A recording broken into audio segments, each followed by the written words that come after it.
Some great houses call us upstarts. But the truth is that while the Starks and Lannisters fell to the Targaryens in defeat, House Tyrell rose. For thousands of years, our family served as loyal stewards to the kings of the Reach, until the last of their line unwisely burned to death, resisting the Targaryen invaders.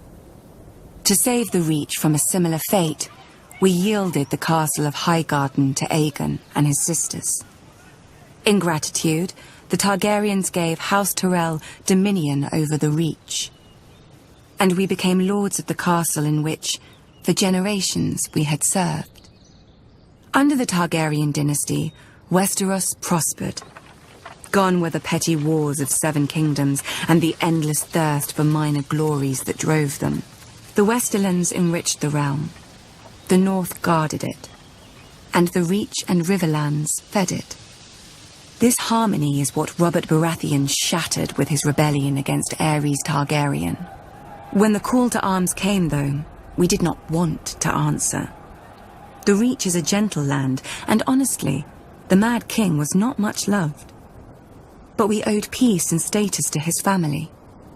My father, Mace Tyrell, called his banners and marched north to battle the rogue Stormlord Robert, who had already defeated 3 forces in a single day. And, at Ashford, my father won. Some chastened my father for not pursuing Robert after the battle. We had cut him off from the Stormlands, the seat of his power, and he had fled north, within easy grasp of Lord Tywin Lannister, the Hand of Aerys, for 20 years. My father moved instead to lay siege to Robert's ancestral stronghold of Storm's End. The rose would strangle the stag as the lion pounced. So we waited. But the lion slumbered, and Robert slipped past the king's forces to join Ned Stark. We could have lifted the siege and deployed our armies north to aid the crown. We could have stormed the walls of the castle and made Robert homeless.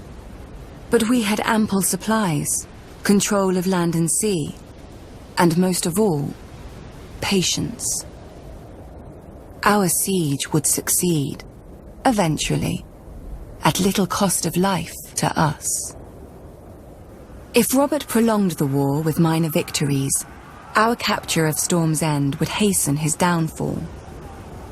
And if Robert won the war, well, it would not do for him to find us in his halls with the bodies of his brother Stannis and his sworn men. When the lion finally showed his colors and purged King's Landing, we knew our cause was lost. My father chose the peaceful route and bent the knee to Robert, who heartily pardoned us. Strange, considering how we'd beaten him and starved his brother to the brink of death. We were to keep our lands, castle and title, but we knew that we would never be welcome at court. It didn't matter. The Reach was still the most fertile of the 7 kingdoms, and under our hand. Every flower, even the rose, needs pruning. Then it grows strong.